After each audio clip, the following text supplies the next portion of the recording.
Okay, so I'm going to wrap this all around to talk about adaptability at the end, but to start off, we need to talk about normal. So to do that, we'll use this little clip.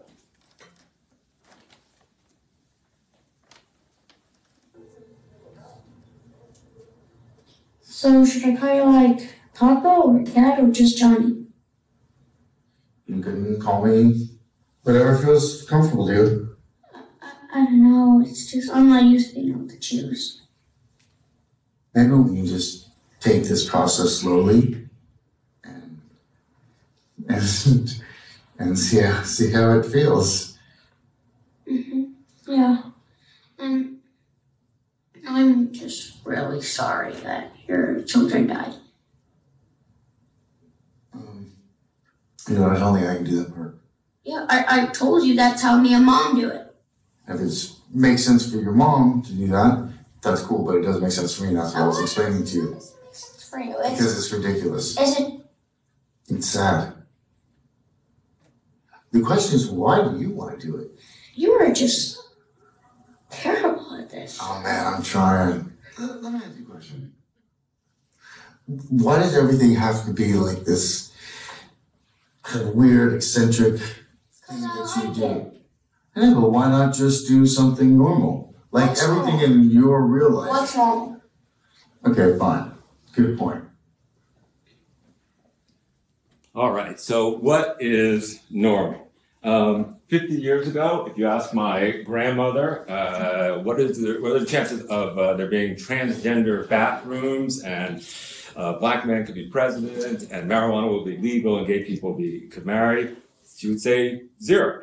And in 50 years, when people look back on us, they'll say things like, oh, they didn't realize that fluorescent lights cause cancer, or that they could have teleported themselves instead of using airplanes or these iPhones. Like, they didn't understand that they could telecommunicate, right? So we are going to be dinosaurs.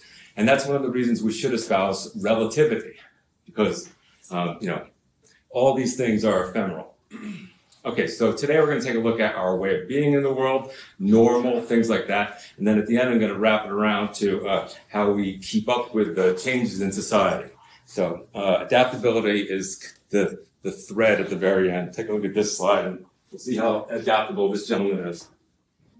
You know, son, you're not a kid anymore. Oh, no, I go to health class, Dad. I already know all this stuff. Well, they don't teach you about everything in health class. Okay, Mr. Smarty-Pants? So just listen. When boys and girls get a little older, they start getting interested in one another, right? And non-binary people, agender, intergender, FTX, gender fluid people. We're just boys and girls now, Dad. And they're not girls, they're women. Yeah, okay, sure. Well, my point is that sex is it's a very important decision. How are you defining sex? Sex is different things to different people. I guess when a penis goes into a vagina. What if there's 2 men or 2 women or more? More? How would you define sex with multiple simultaneous partners? Or what if somebody's undergone genital reconstruction or is intersex? No, but I'm just talking about normal. It's normal. Come on, Dad. Okay, here we go. Let me ask you this. So you're attracted to women. Yes, but I'm young. Is Emily a woman? Biologically. Okay, you're attracted to women. Emily's a woman. So if you were to have sex with Emily... I wouldn't just have sex with Emily. We'd have to make that decision together. Homecoming's not an excuse to ignore consent. I'm not saying to ignore consent. I never said ignore consent. You and Emily, right, consensually decide to have sex. Vaginal? Yes, vaginal. What do you want? That's just the 2 of you, go. And I'm playing the traditional male role? Go to homecoming. You seem like you really wanted to talk about this. No, I don't want to talk about anything. Ever again. Yeah. Please do. Oh, thank you. Don't forget your hairstyle. Hey, Dad. Yeah. How do I look? You look very handsome, son. That's gender coding, but... Get out of my house!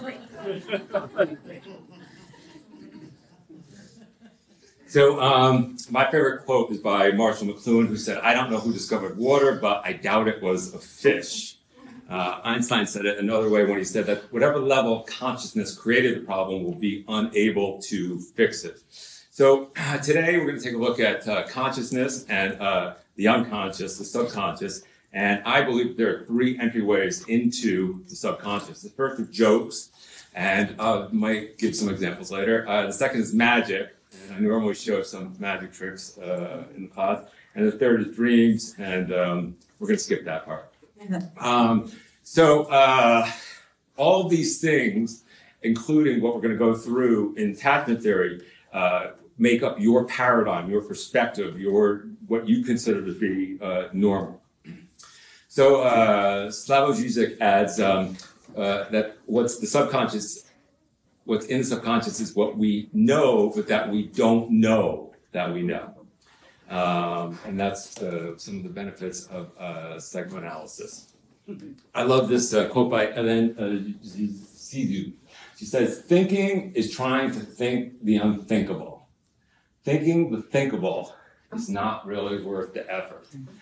So in all my courses, let me just go through this Alan Watts quote one more time. We are blind to our own blindness. Again, we have very little insight into our own way of being in the world. So this 1 hour abridged version of my Esalen class will hopefully give you some insights into some of the things that might be in your blind spots. The way my pedagogical method is shock and awe. I have to take you on a little emotional, spiritual, psychological, maybe intellectual roller coaster. I have to rattle your cage a little bit, and I have to give you some new tools, because when the only tool you have is a hammer, every problem resembles a nail.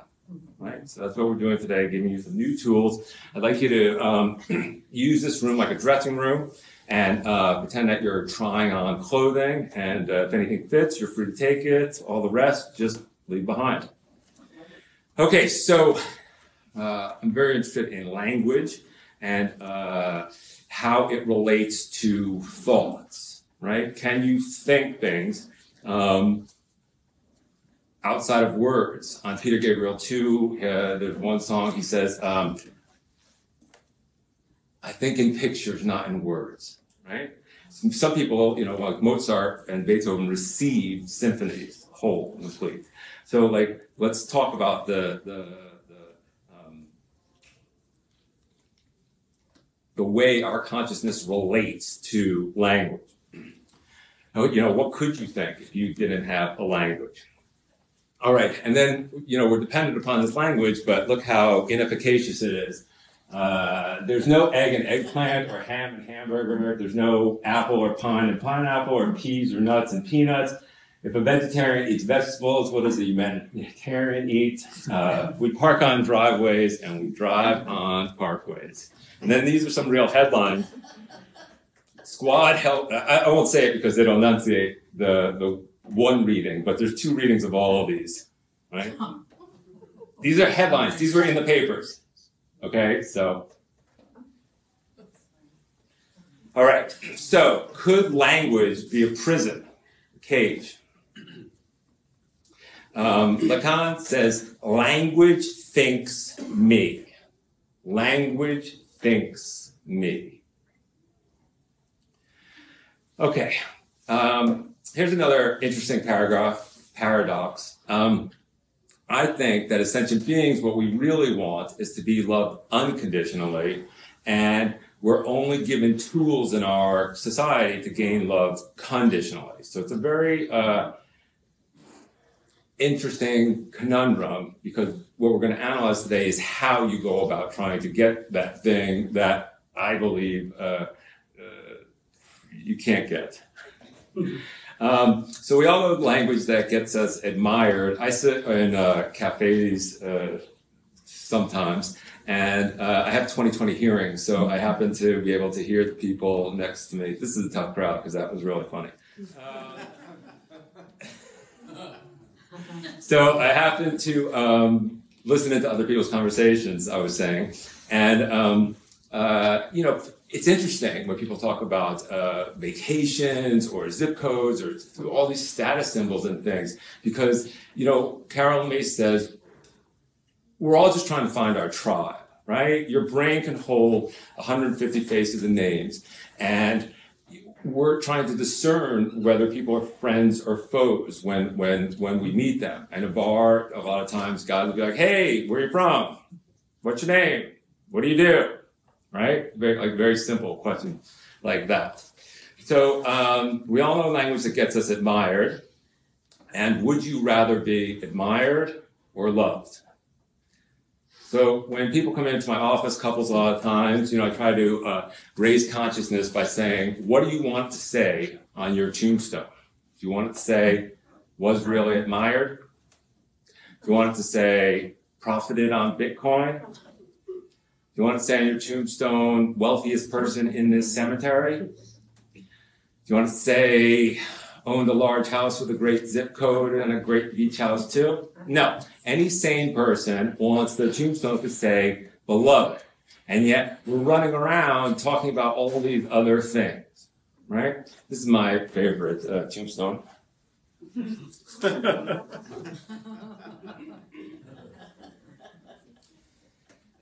I was in a class like this years ago, and someone said, I want to be a human being, not a human doing.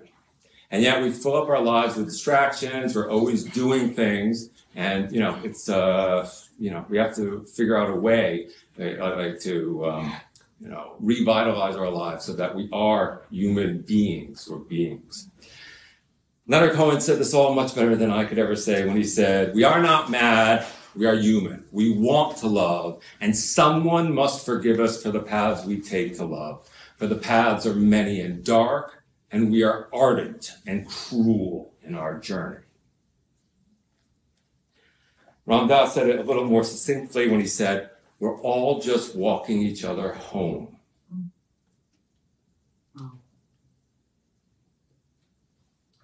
Okay, so most of us are on autopilot most of the time, and we're going to have to take a look at that matrix of assumptions in our heads. So my books are about authenticity, and I break that down into attachment, atonement, attunement, presence, and congruence. I'm going to go through them today.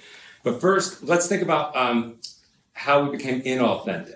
So I was in a class like this 25 years ago, and a kid got up in the back and he said, when I was in high school in Las Vegas, I cut the first 43 days of physics, and I'm from Lebanon, and it just so happened that a physics teacher was also from Lebanon, and one day he caught me in the hall, put me up against it, when you could still touch a student, put me up against the wall, and he said, hey, why are you busting my chops? Like, you're only going to just end up working in your father's shop, so just cut the class. It's a win-win situation. You don't need it.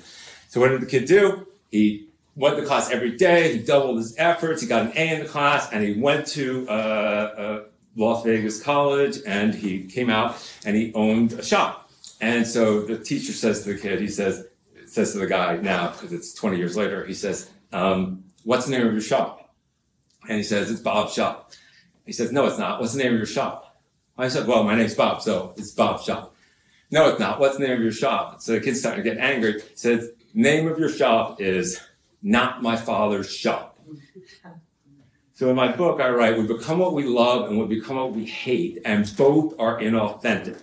We become what we love and we become what we hate, and both are inauthentic. Here's another way to put it.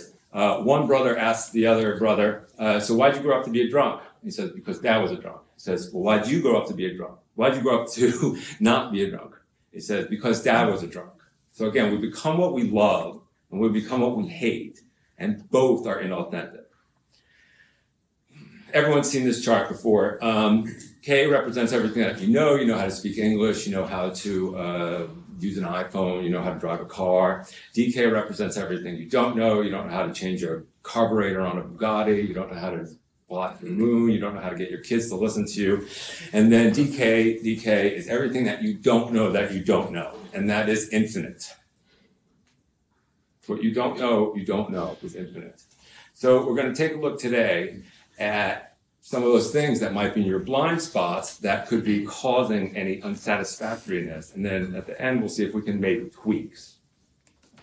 Take a look at this. She had to leave town early to get to a meeting. It's too bad. Where'd she live? Chicago? You gonna go on here? Really have that kind of relationship. Try it over there. That's right. What kind of relationship do you have? No, casual. Sounds pretty social. Works for us. Don't you think there's a future there? I never really thought about it. What's going on here? Really never thought about it? No. How can you not think about that? How does it not even cross your mind that you might want a future with someone? It's simple. You know that moment when you look into somebody's eyes and you can feel them staring into your soul and the whole world goes quiet just for a second? Yes. Right, well, I don't. So there's an example of someone who knows what he doesn't know. Okay, so this is Ellen, and now, so Heidegger calls us beings unto death. You know, the fact that we have human consciousness means that we know that we're going to die, and that shapes the way we live, whereas Helen is like hungry, tired, playful, or, you know, she's just in the present moment. And this is interesting because I've been studying Lacan, and he talks about our needs and then the demands we make, and then our desires, and then the drive. And I was equating that to Nietzsche in Zarathustra when he talks about the camel and the lion and the child. And it's a you know, we incorporate these things, and hopefully it's going to be in a second what beginner's mind is. So most of the people in this room meditate, and you know from meditation that like your mind has a mind of its own. Like you're basically just, you know. So what we're going to try to do is shift that a little bit today so that you can think better thoughts. Yell out, what do you see? Everybody yell out, what do you see? Three women upside down. Upside your eyes.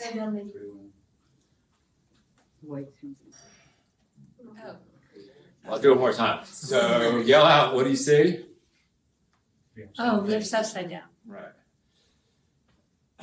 I would say that. Okay, and now this is Adele, the wonderful singer. Show how smart you are by leaning forward and squinting so you can look at these things.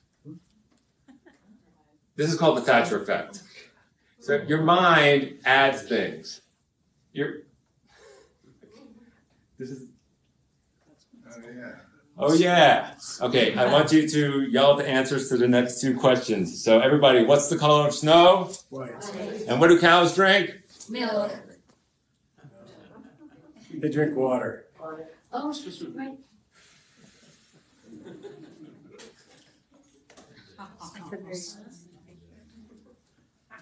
This is the funniest picture on the internet.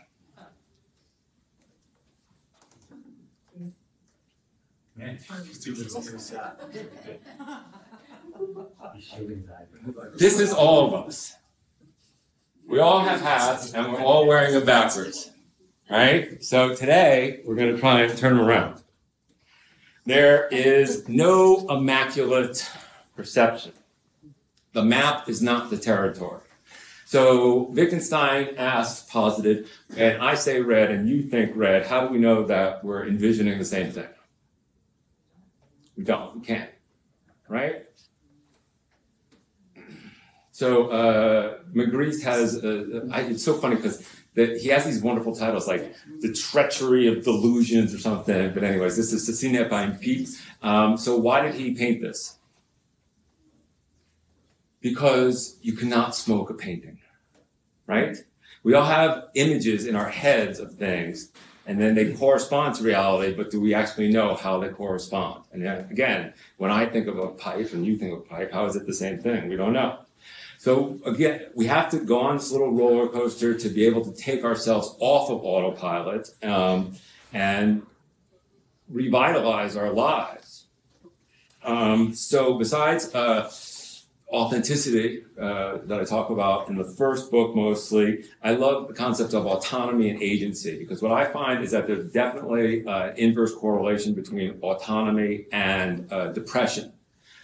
And autonomy is your freedom to choose to do what you want to do when you want to do it. And there are constraints. It's very interesting to me. Nietzsche talks about this, how we you know, like in his instance, like we created this Christian God, but then we forgot that we created it. And then we just listened to that supposed God, things like that.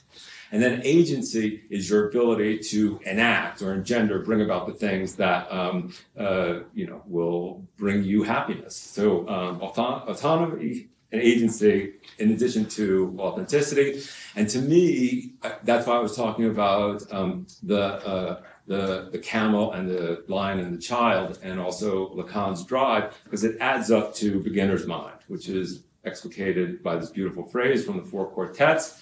By Eliot, he says, "We shall not cease from exploration, and the end of all of our exploring will be to arrive where we started and know the place for the first time." So we're going to talk about consciousness, how your mind was built and what it was designed to do. And I love this phrase. It just came into my head about 6 months ago. I'd love to write a book about it. Who is the author of your desires? Who is the author of your desires? Or, you know, do you think your thoughts, or do they think you? I quote William Gertzman in my first book. He says, "Money makes us creatures of time." Money makes us creatures of time. I find that very interesting. You know, like all of us, if you parked at a meter, right? Or at the end of the month, like mortgage, rent, things like that, credit cards. Money makes us creatures of time. It alters the way we think. So I want to know why you want the shit that you want and why you think the shit that you think. So sociologically, we are weird, we are Western, we are educated, we are industrialized, rich, and democratic. And it's interesting to me because we're 98% of behavioral science experiments are from our populations, but then we're only 12% of the world. We inflict all of our like DSM diagnoses, like, oh my God, that kid from Papua New Guinea, he can't find a papaya, like he has ADHD. No, he does not have ADHD. We have ADHD because we're multitasking, and we, you know, like, so like, it's very interesting, the prescriptions in our society that we consider to be normal, the 900 pages of the DSM, and then, you know, how they relate to the rest of the world and what they will be in 40 or 50 years. You know, obviously everybody in here knows that in 1973 in DSM-2, homosexuality was a disease, right? You know that. In 1972, in the United States of America, this country where you live, homosexuality was considered a mental disorder, a disease. So, again, I'm interested in language, and language reifies things. So, you know, we say things like, I am sad, or I am a doctor. Like, that's absurd. You know, I am a human being. I'm currently experiencing the emotion of sadness. It's a huge distinction, right? Between saying I am sad or I am a human being, I'm experiencing this emotion. So again, language reifies these things. All right, so in Malibu, there are 50 treatment centers. And if you go to any of those meetings, you will find a lot of people have this thing called negative self-talk. So was any baby ever born with negative self-talk? I'm not good enough. No. The baby wasn't born with language. So how do we have this epidemic in our culture? 100 million prescriptions for antidepressants were written last year, and 22 million of your fellow Americans woke up this morning and took antidepressants. How's that possible, right? Maybe we'll want to take a look at our school system or capitalism, or like the things we consider to be normal, the 5-day work week, which obviously was eviscerated during COVID. And we're finding out that all these new things, like people actually, you know, don't want to sit in a cubicle for 70 hours a week.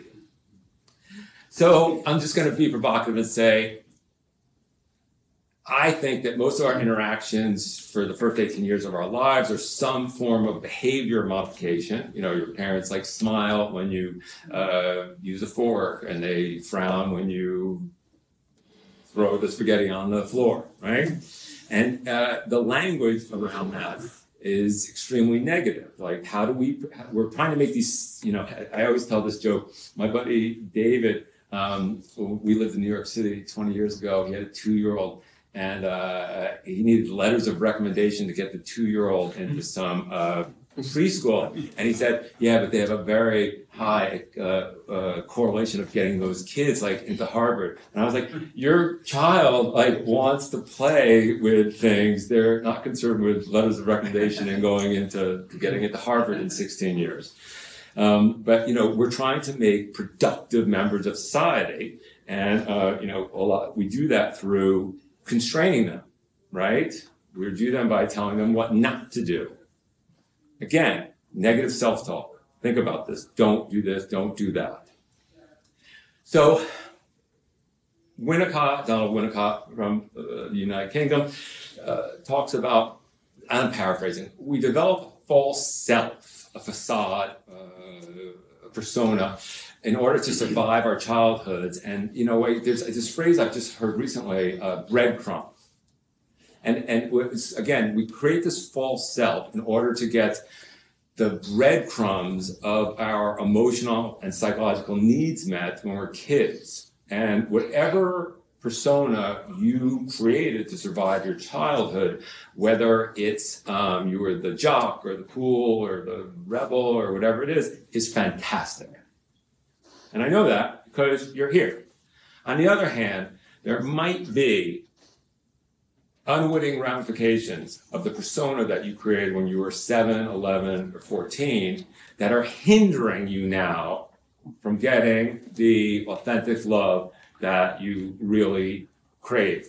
So again, in our society, on the outside, we have this false self persona, facade, and then on the inside we have this negative self-talk. What does that add up to? The imposter syndrome, right?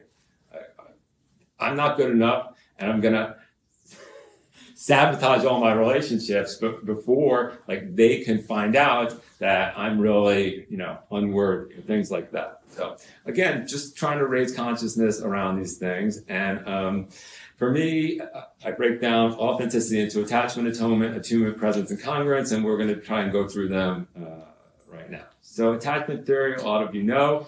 Lacan wrote Le Stade du Miroir in 1934, and I think it was published after a conference, I think in 39. So when you hold a baby up to a mirror, its eyes are like Stevie Wonder. Why is that?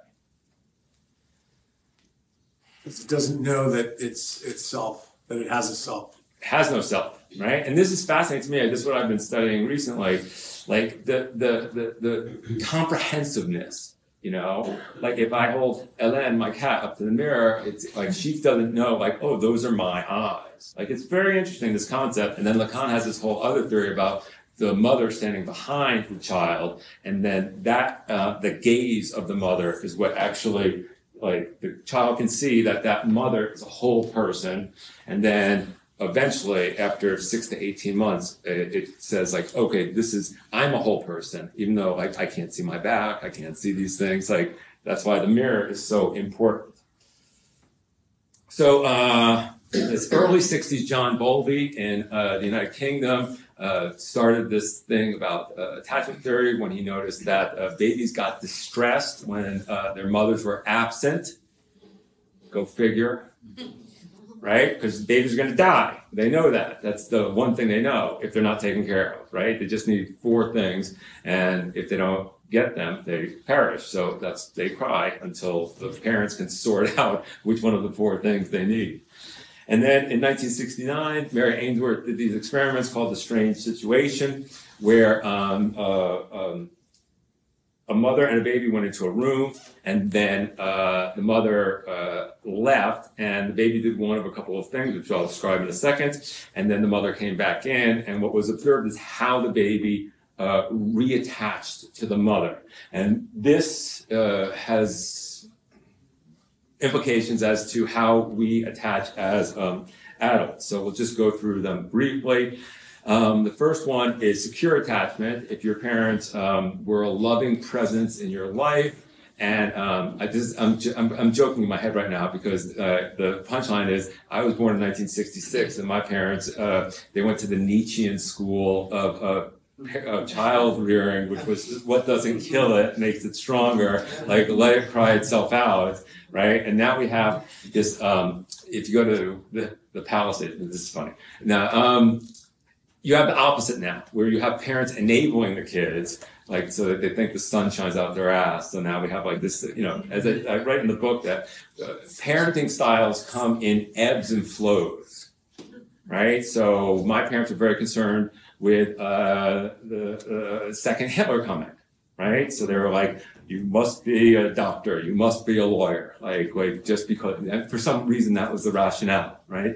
And again, there's a whole chapter in the book. Our parents did the best they could with the tools they had at the time. So there's no blame here. I'm just making an observation, right? So I don't think that this, Mary Ainsworth calculated that there was 33% of people had secure attachment, but I think that it's much, much lower in our society. And if you've ever swiped left on a dating app, maybe 200 or 300 times, or you were swiped left, you know, there might be a correlation between that.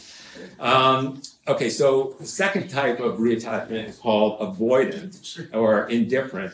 And so the mother left the room, the baby cried, and when the mother came back in, the baby was like this.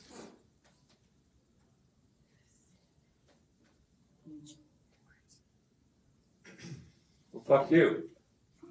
You left and it hurt, and if I reattach, it's just gonna happen again. So I'll just avoid. And again, to me, this is endemic in our culture because of that let the baby cry itself out attitude of Dr. Spock in the 1960s. We have these people who are, I'm going to say, like hyper-regulated, like overly regulated. Like we're able, did I just say that? Was that Freudian stuff? But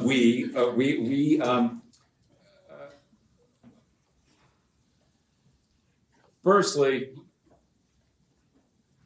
the normal bandwidth of emotions in America is extremely small. And in particular, I'm going to just do something I shouldn't do and talk about gender roles and say, we don't really like sad men or we don't like angry women, just in general, right? And if you think about why, it's because these heightened emotions preclude us from doing our job. So again, this is a function of capitalism. You know, it's where our emotions are constrained because we have to go to work and be productive members of society. So again, avoidant. These people become indifferent because they don't want to have to go through that pain again. And then the third type is anxious preoccupied, which is just flip-flopping back and forth, like having one foot out the door. And then the last time is very interesting to me. It's called disorganized attachment. It was actually added after the experiments in 1969. But I think that this correlates, I think that there should be a study done, if there hasn't been already, between disorganized attachment and borderline personality disorder. Because if you know anyone who suffers from borderline personality disorder, they don't regulate very well, right? And so the typical borderline situation is you'll say, hey, I got to cancel lunch tomorrow. And they say, fine, I'll just go kill myself. And you're like, what the fuck? Like, we'll have it another day, right? But they just overreact. And if you look at disorganized babies, they're kind of like, they just don't know, like, should I attach? Should I not attach? Should I love bomb? Will that save me from mommy going away again? So again, I think that there should be a study done between people who are diagnosed with like some kind of disorganized attachment in the end, and then borderline personality disorder.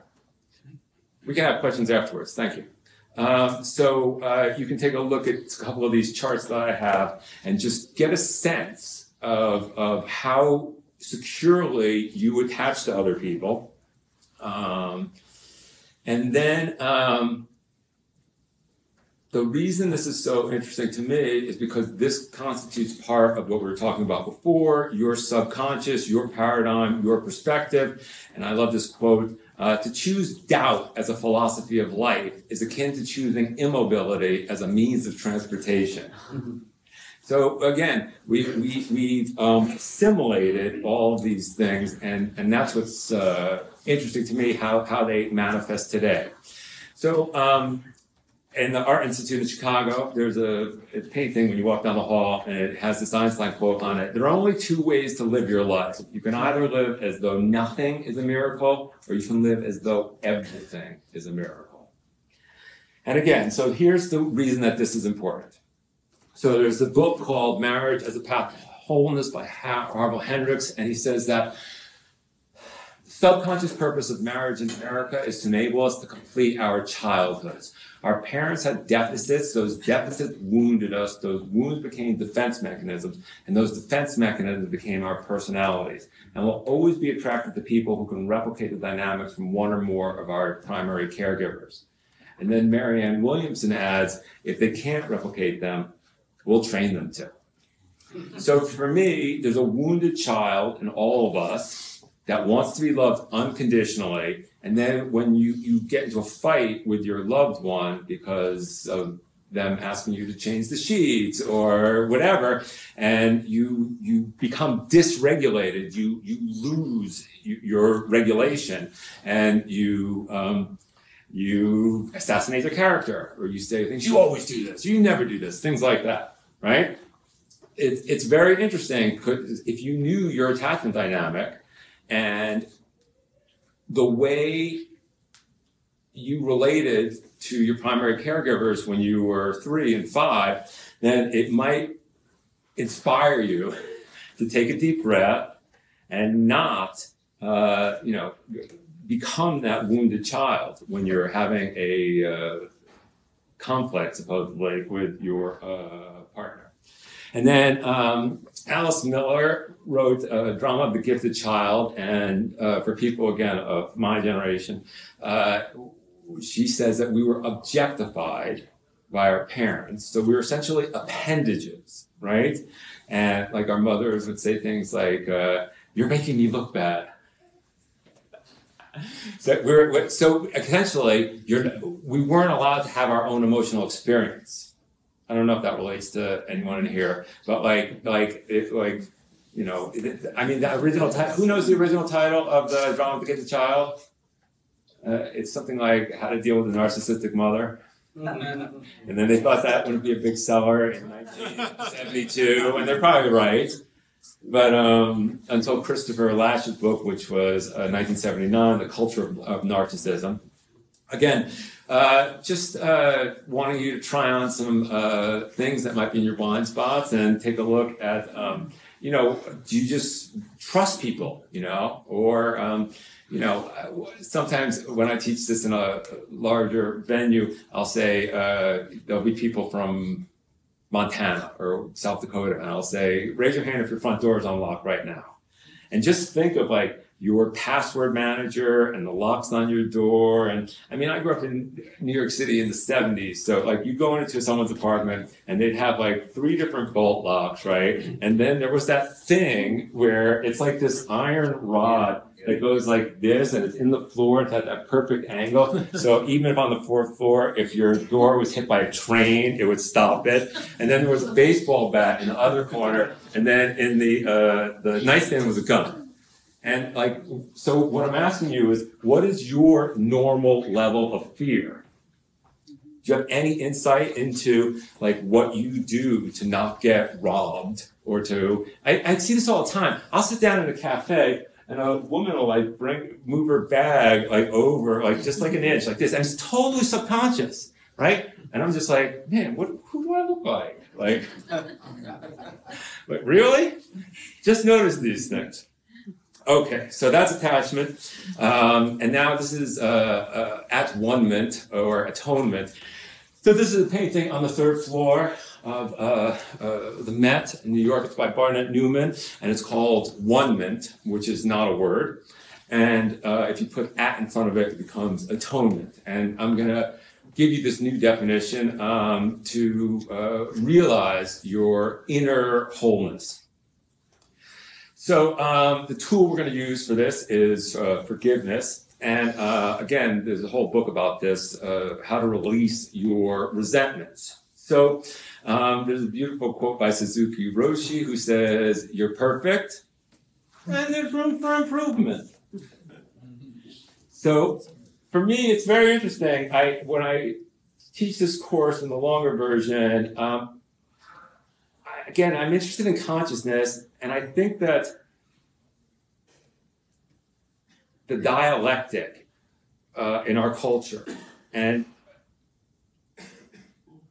it's kind of transitioning out. Like when we have this culture, if you look at narrative theory, it's all based on conflict. And you know, you have the thesis, the antithesis, and it equals a synthesis. And that is our understanding of how we get to truth. So in my house, when I was growing up, I would say, "Look, the sky's blue," and then someone would be like, "Yeah, but it's going to rain tomorrow."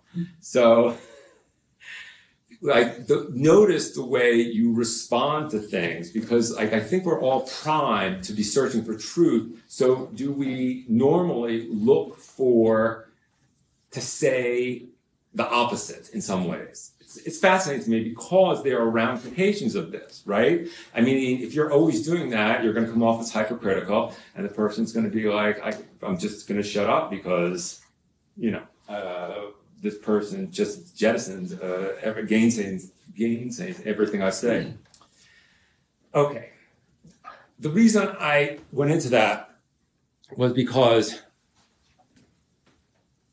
and Kierkegaard wrote a book on this called Either Or. I think that's a foible of human consciousness. So you're perfect, and there's room for improvement. Again, if you know the rabbit duck image, which I didn't bring in today, your mind can't hold these opposite thoughts at the same time. So it's like one or the other, or it flickers.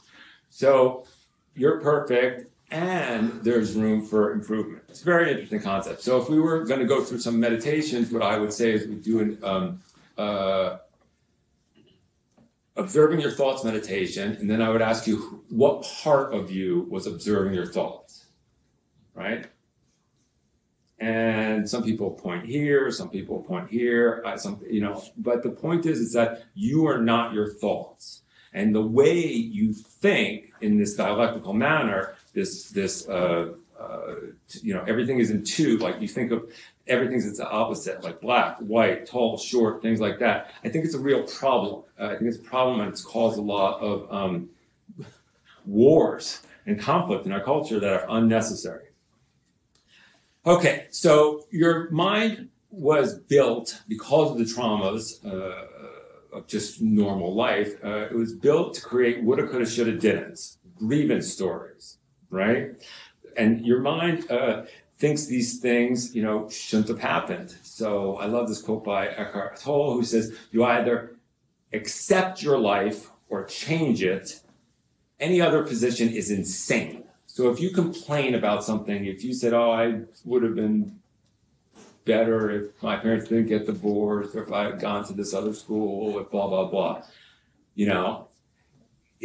if you think about it, it's not really rational. It's like in my book, it's chapter 8. It's called "Trying to Shove a Square Peg into a Round Hole."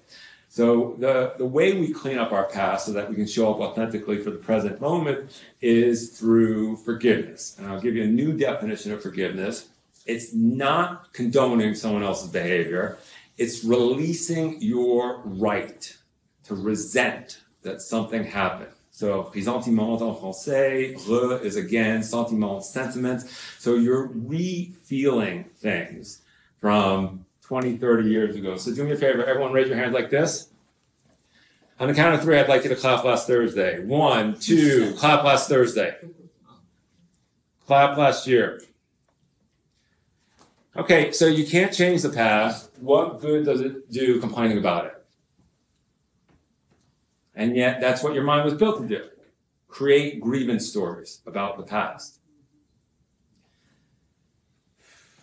So, whatever happened in the past happened, and the only thing that exists today is your story about that. And the problem is that when we create these stories, they add judgments. And this is where the Buddha was so specific about the distinction between discernment and judgment. Discernment is look both ways before you cross the road. Judgment is our cars are bad, right? And that's the way you tell the story, right? Influences how other people are enrolled in your narrative, because you're adding this thing that you actually don't mean to add. This shouldn't have happened. So I was at the Compassion Conference in Seattle in 2008, and someone asked Holiness the Dalai Lama, who's your greatest teacher? And so the obvious answer is the Buddha, right? Because he's the foremost spokesperson of Buddhism. So what does His Holiness say when asked, who's your greatest teacher? He says, the Chinese, who beat to death 2 million of his people with hatchet handles and hammers and just the most god-awful things since the Holocaust. That's his greatest teacher. So it's interesting to me because, you know, if you're getting divorced from someone, you normally don't look at them and say, well, thank you for being my greatest teacher. But, you know, in 30 or 40 years, you could say that, you know, that is the case. The problem is that our stories that we create with these judgments keep us hooked into the past. And so anytime you hear that should or should not, that's a resentment, a ressentiment. So everyone from the 12-step program knows this phrase. Resentment is like poking yourself in the eye and waiting for the other person to go blind. Resentment is like drinking poison and waiting for someone else to get sick, right? You're only hurting yourself. And that's why I teach these classes on forgiveness. You know, cleaning up the past so that you can show up authentically in the present moment. And then when Rosencrantz and Guildenstern come up to Hamlet in Act 5, Scene 2, Act 5, you know, they're trying to trick him into this thing. And he says, there's nothing good or bad, but thinking makes it so. There's nothing good or bad, but thinking makes it so. Nietzsche says, there's no such thing as a moral phenomenon. There are only moral interpretation of phenomena. So good or bad doesn't exist out there. It's our understanding of these things. But this is, again, put most beautifully by Miles Davis. It is what it is. So forgiveness is the ability to accept a no. It's the ability to accept this happened. My previous cat did die. You know, things happen. And you want to figure out a way to release your mind, creating the woulda, coulda, shoulda, didn't, the resentment, that because you're adding this judgment, this shouldn't have happened, and basically, I'd be happy now, and I wouldn't have to take these antidepressants if that shit didn't happen. Forgiveness means giving up all hope of having a better past. There's a beautiful quote, I can't get it right now. It's by Milan Kundera, and he says, the only reason we're interested in creating a better future is in order to create a better past. Again, we become what we love and we become what we hate, and both are inauthentic. Like, it's interesting, you know, just check in with yourself tonight, see, like, are you successful in some particular arena, like out of spite? Like, what's your motivating factor? You know, again, who is the author of your desires? It's not one thing. I'm not proselytizing. I'm just trying to raise consciousness so that you have some new thoughts and are able to hopefully in trying situations think better thoughts. Okay, unforgiveness, if you're not willing to forgive, is your desire to share your suffering. So I had my face blown off my head when I was 18 years old in a car accident. My femur shattered, and for 25 years after that, I walked around and people come up to me in the bar and say, "How'd you get that scar on your face?" And I would say, "I was almost killed in a car accident." And it worked quite well for 25 years. And then I took a class like this, and you had to recount the story of your life, and then someone else basically deconstructed it.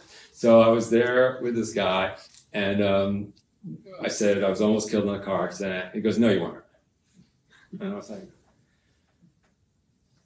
my face was blown off my head. They called in someone to amputate my leg. They didn't notify my parents. Trust me, I was almost killed in a car accident. He said, "No, you weren't." No. There was a car accident. Everything else you added. Language creates reality. The way you choose to tell your story about your life enrolls other people, and then you are that person. So again, we have to figure out new ways to express ourselves. And I'm going to give you a couple in a minute, because it's this way of being that we suck everybody into our drama, and we're subconsciously making ourselves victims or heroes just by the way we choose our addiction. This is a bumper sticker, and it's a bumper sticker because it's cliche, and cliches are cliches because they're true. Pain is unavoidable. Suffering is optional. Pain is unavoidable in life. So pain does not cause suffering. It's our intolerance of pain that causes suffering. Pain is immediate, right? If I'm in pain, my arm's broken, it's like, stop thinking about dinner, stop thinking about your next vacation destination. Like, you need to get to the hospital and set this arm, right? That's what pain is.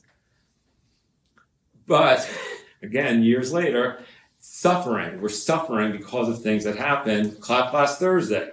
You can't change the past, but you're causing your own suffering. So the way to clean this up, I mean, if someone has a better way, that'd be fantastic. But from what I've learned, it's through forgiveness. And again, if you're not willing to forgive somebody, it just means you're not done suffering. So we have a very serious problem in our culture with grief. I believe in the DSM-4, I haven't looked at this in some time, but they conflate, so if you go in, there's 9 symptoms of depression. And the physician, doctor, psychiatrist is supposed to also ask if there's been a death, like in the family, in the last 2 weeks. And for the DSM-5, that was called the bereavement exemption. I got it. Yeah. Bereavement, here I'm going to hurt myself, pat myself on the back. Bereavement exemption.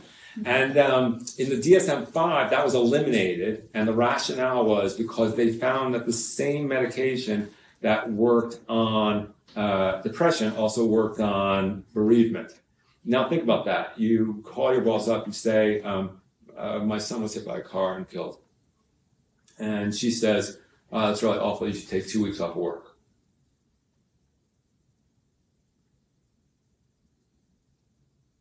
That's the culture you live in, right? That's capitalism. You get 2 weeks off if something tragic and traumatic happens. Again, so Foucault talks about systems of thought, right? So who's the author of your desires? Why do you think the things that you think? And we need to look at these systems, and that's what I do in the first book, like the myth of romantic love. So if you read Denis de Rougemont, 1949, L'Homme et l'Occident, Love in the Western World, he says that romantic love is esoteric to Western civilization. It's about 750 years old. It's based on the myth of Tristan and Isolde, and this whole thing about like us feeling unwhole, and there's a missing part of us out there, and when we find our soulmate, we'll feel whole, like Tom Cruise and Renee Zellweger in the elevator when he says, "You complete me." Like, what does that mean? Well, it means you're fucked, because she's not always going to be there. So the Buddha taught skillful means, and we were given, again, without any blame, just as an observation, through the systems of thought in the 60s and 70s, we learned these unskillful solutions. And the reason I'm raising consciousness around these things today is because we have to be the ones that say it stops with us. I mean, I'll just go into an extreme example, the Palestinian-Israeli situation. Our understanding of justice comes from the Code of Hammurabi, which means that I feel terrible, and the only way I can know that justice is served is to know that you feel as terrible as I feel. So, your son killed my son in a terrorist attack, so that means that, like, I have to kill your son. That's what that's the logic behind the death penalty. And, what is that? What's the Mahatma Gandhi, everyone knows this, an eye for an eye, Code of Hammurabi, an eye for eye leaves the whole world blind, So we don't have, our system of justice is actually a system of revenge, and somebody has to admit that. And that's one of the faults of our society, right? Because we enjoy revenge. We just have to admit it, and then we have to figure out, like, is this advancing us as a culture, or like some of the Buddhists, maybe we should time to say, like, my religion is compassion. And, maybe some brave Israeli and Palestinian mother will just say, it stops with me. I will break this chain of unskillful solutions.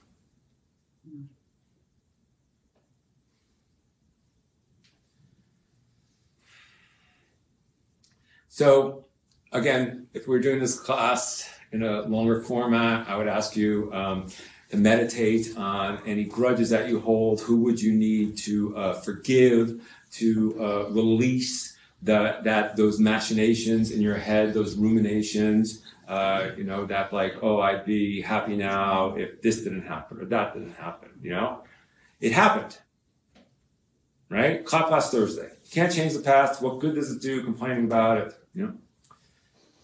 Okay, attachment, attunement, presence, and congruence. Attunement, very quickly. I'm not gonna actually go through this because I'd like to end at 3 o'clock. So,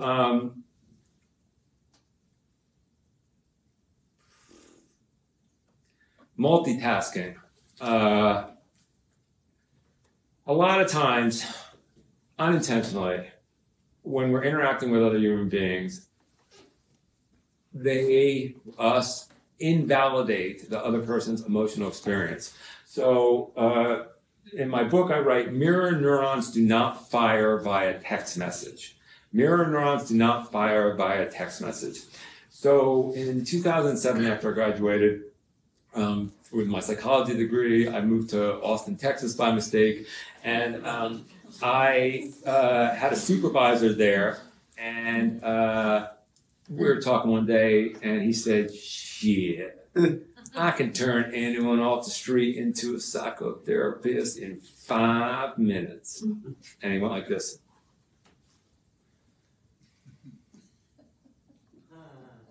That sounds really difficult.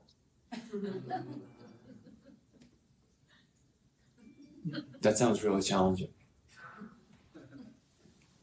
So the reason I wrote mirror neurons do not fire by our text message is because we need facial affect. We need that the other person is holding space for us. and that's what psychotherapy does, because in a lot of our interactions, I mean, I have a couple of, maybe one or two pet peeves, but like earbuds, like, or sunglasses. Like if someone comes up to me on the street and they don't remove the sunglasses, I'll just walk away. I'll be like, fuck you. You know, like it's horrible, you know, like the eyes are the windows to the soul. You have to be able to see someone's eyes. And the earbud thing it's a horrifying phenomenon. Like when people are coming up to you, or you see couples walking down the street and they're both wearing earbuds and they're looking at their devices. Like you wonder why we have this epidemic of depression, because we're not connecting. We don't know how to attune to other people. So again, I teach these classes on how to attune so that you can make your partner feel heard. And then when guys are in my office, they're like, yeah, I know how to listen. I'm like, yeah, you're fucked.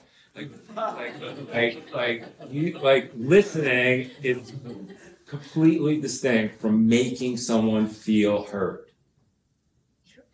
Right? So I would advise all of you in couples to learn this skill and to put down your device and be able to sit there with your partner for, I mean, God forbid, 10 minutes. And have your facial affect mirror, and listen, I defer to much smarter people. Chris Voss's masterclass, and Delta just sent me this coupon for 15% off, so you can go to there and get it. Chris Voss's masterclass. This is a really tough crowd. Chris Voss's masterclass, masterclass.com. It talks about mirroring and matching, which is again from NLP, and the point is you have to have the mirror neurons like firing, both of you, with eye contact, with facial affect, and this is why that chat bots and all that text message therapy, it's all bullshit. None of that stuff works. I don't even think Zoom works, because I think there are so many pheromones and so many things. I'm totally not joking. I mean, like we need body language. I need to see that your foot's shaking. Like I need to see your spine. And if we did this exercise now, I would trick you. I'm not going to do it for the sake of time, but I would have the two people, and I would have them turn to each other and say, tell the other person that you see 87 purple Martians dancing La Cucaracha on her head. And she would say, I see, so if I hear you correctly, I see 87 purple Martians dancing La Cucaracha on my head. And then I would say, why did I do that?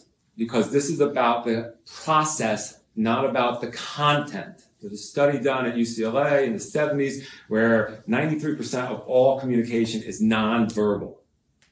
Text messaging is the equivalent of smoke signals, right? Most of them are read wrong. Just, I've seen more people break up by text messaging. The only reason text messaging should be used is for an emergency or to schedule like a phone call or meeting. And I have kids in my office all the time, and they have full-on conversations, and they usually end up breaking up. So just use the rule, and then my rule is like, don't ever text anything that you wouldn't want to hear read aloud in court. I think that's a good barometer, right? Seriously, I mean, because I have to do this, and that's the weird thing. Like, when someone will say in our society, like, oh, I read this book last week, and da-da-da-da-da, and, like, they didn't actually read it, like, they listened to it. And then, like, oh, we were talking, and then she said this, and then I said this, and then she said this, and it's like, you weren't talking, were you? Like, you were texting. Like, we conflate these things, but they're completely separate, and you need to be able to, choose your words precisely. Okay, so attuning, the first tool is reflective listening. And then the second tool that I use is nonviolent communications. And the reason is this, because if you stab me right here, every muscle in my body would go like this. And if you stab me right here with the same force, the knife would bounce off. And that's what your mind does. If you open with a negative, oh, those shoes are terrible, the person will not hear the rest of it. You need to always open with positive. And I mean, if you read Gottman's books, it should be 5 positives, right? If you want to offer criticism. But you again, we need to make people feel heard, and then we need to be able to communicate our own grievances in a way that enrolls people in being vulnerable. So if I say be vulnerable, like you're not going to be vulnerable. So Marshall Rosenberg found this excellent way. Again, it's through I statements. So and this is funny if you're our age, Mad Libs. We all played when we were kids. Do people remember that? Yeah. Funny, right? So I feel, and then a feeling state when, and this is an observation, not when you do this, but an observation. Because I need, and then you own your emotional need. And then you make a request. In the future, could you please? So I feel disrespected when my text messages go unanswered because I need to feel that we're a team. In the future, could you please return my text messages in a timely manner? So again, I'm not saying, you bastard, you never return my text messages. No, like, because immediately that person, they're gonna constrict and become defensive. So again, you can't tell someone to be vulnerable, but you can inspire them, right? By modeling it for them. Got it? You model being vulnerable, and then hopefully you inspire them to do that. Okay. There's a lot of press recently about a longitudinal Harvard study, and they found that the only thing that correlates strongly with happiness is the quality of your intimate relationships, which is interesting because, like, if we have this culture where insecure attachment is endemic, like, how do we lean into these things and create these wonderful relationships? Personally, I think that dinner, breaking bread, is like the most important thing in the world. And when I see people like eating at their desk or eating in their car, I'm just like, oh man. Like, we really need to sit there and have long meals and nod and talk about interesting things and grow with each other, right? Well, you have to, I mean, in The Power of Now, Eckhart Tolle says, the only reason you should be in a relationship is because you want to learn, right? And so come to the table with a sense of wonder and curiosity. And there was a study that came out last week that they used the word awe, but there's a beautiful book about astonishment, and it's on Wittgenstein and Lacan, and their understandings of astonishment. Like, what is astonishment? So now I'll go right back to the beginning of this talk, and I will recount an anecdote, and that'll help you understand how I think jokes work. So, J.L. Austin is teaching a semantics class at Columbia University in 1952, and he said, the sky is blue is a positive statement. The sky is not blue is a negative statement.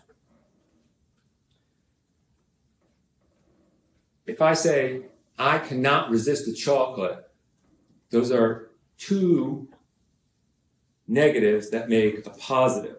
But in no language in the history of humanity do two positives make a negative.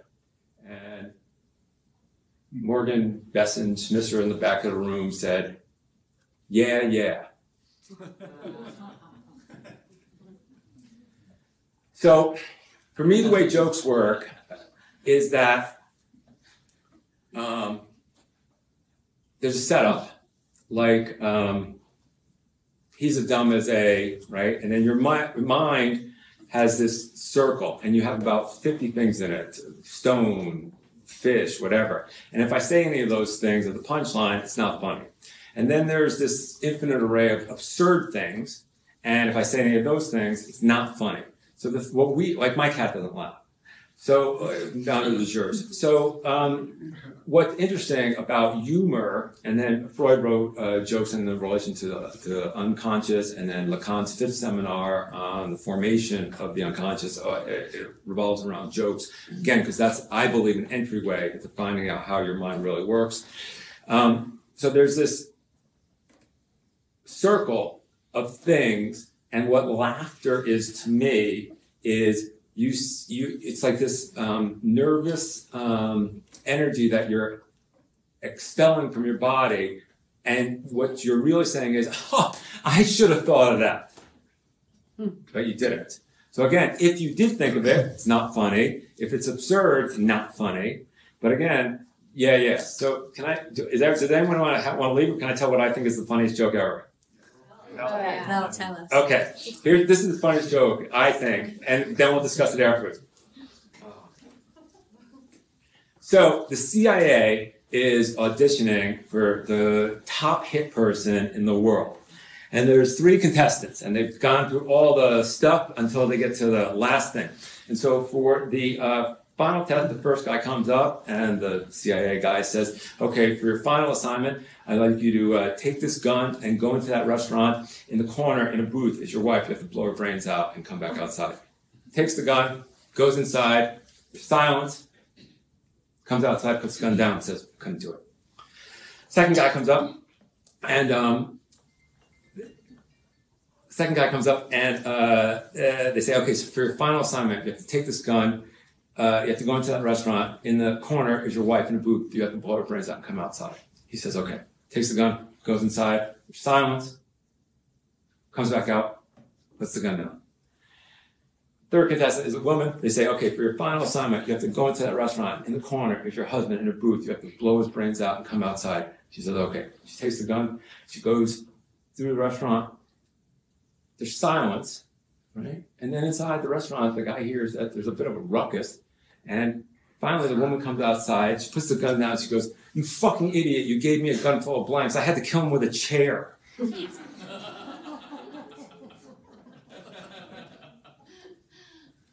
Now, again, what is in your subconscious that joke is not funny with 2 midgets and an Eskimo? That joke is not funny with 2 Puerto Ricans and a Jew.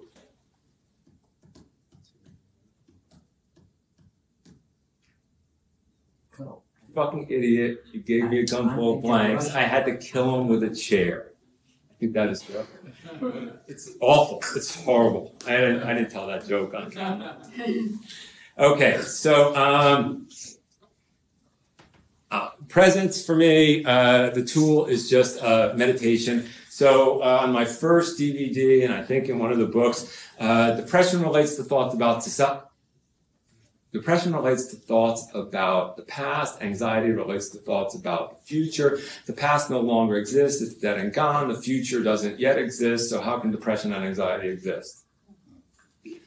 So you have the ability to make yourself present. I have this whole array. It is chapter 1 of Wired and Tired that I was thinking we might get through. But there are tools so that you can come back into the present moment.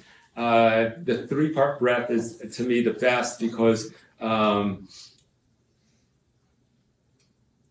normal inhalations are 4 seconds and exhalations are 5 seconds. And so what I teach is to double that in order to take us out of fight or flight mode. Again, and that's why I talk about fear and like how many different passwords you have and things like that. Like the stuff that we consider to be normal, wrapping this around to the first slide, right, is really, we're in fight or flight mode most of our lives.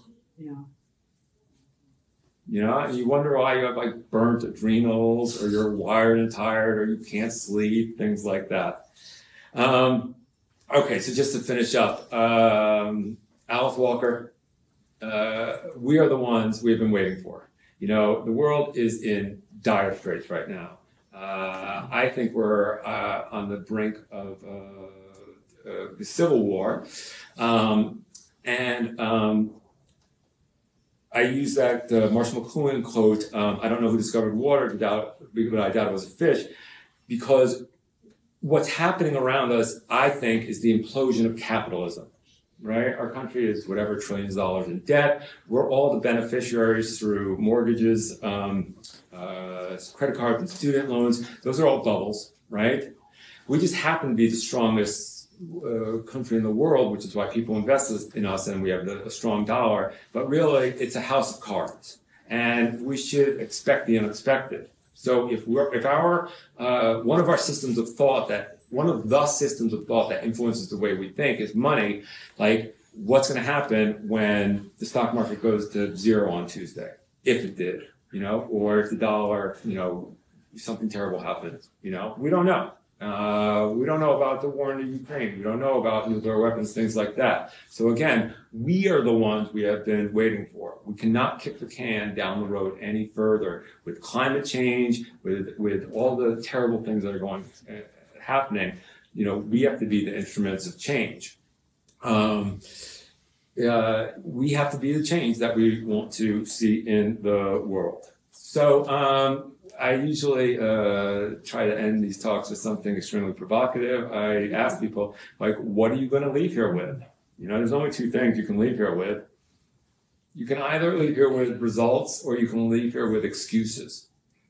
Change is difficult, And so, again, what I'm trying to inspire you to do is look into all the things that you consider to be normal, your way of responding to other people, your way of, so I'll just give you some examples. The mind has a negativity bias, that's one thing. And also you're more apt to answer no. So you can be tricked all the time like this. Like if I call you up and say hey, do you want to buy a car? No. But if I call you up and I say, did I catch you at a bad time? And you say no, that means you're free to talk. Right? Or police officers know these language tricks. So if they come to your car and they say, may I search the trunk? You obviously say no. You're primed to say no. But if they say, do you mind if I look in the trunk? You say no, and that gives them permission because you say, I don't mind. You can be tricked all these, we saw this before. Language creates reality, and the way you express yourself and the way you enroll other people in conversations, definitely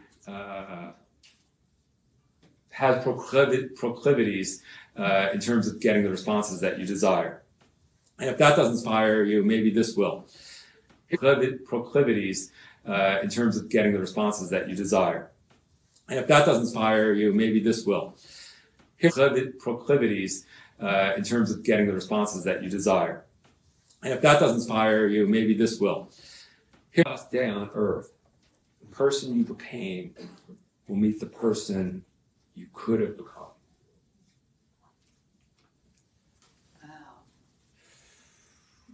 So these are some of the things that I talk about in the first book, How to Survive Your Childhood, now that you're an adult, and now the new book, Wired and Tired. I have this whole list of tools and things, but I feel like I've covered enough ground, so I'll end there.